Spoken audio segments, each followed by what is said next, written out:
everybody, welcome back to Rich and Bella Crafts. Hope you're well.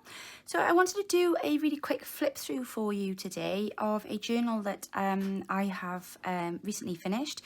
I've made it as a gift for a very special person, lady that I work with. She is our fundraising officer, and it's her last day today, so I wanted to make her a journal for her to have as a keepsake and as a see you later kind of present.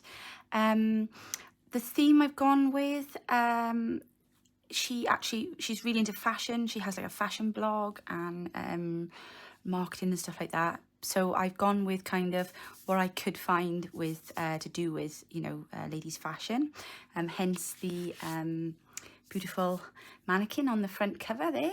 So this is actually a page out of the Stamperia kit. I believe it's out of the Imagine kit. The page is normally 12 by 12, but I actually didn't want to cut this off.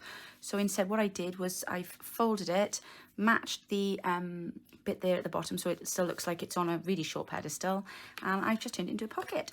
So then she can keep some little bits and pieces in there.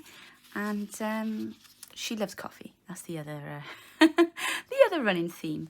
So it's a soft cover journal. I think I used I think it's Amazon packaging actually, and I used some of the lovely Tim Holtz fabric, which has got some of these lovely ladies in their outfits on, and I've covered that then with a layer of lace, and I've used an eyelet, and then as you can see from the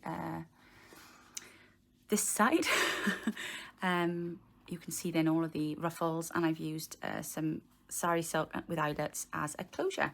So I'm going to give you a quick whistle stop tour, which I will possibly put some music to, save you listening to me. Oh, and if you're wondering about the pink flamingos, she absolutely loves pink flamingos, so that's why they're in there. Okay, hope you enjoy.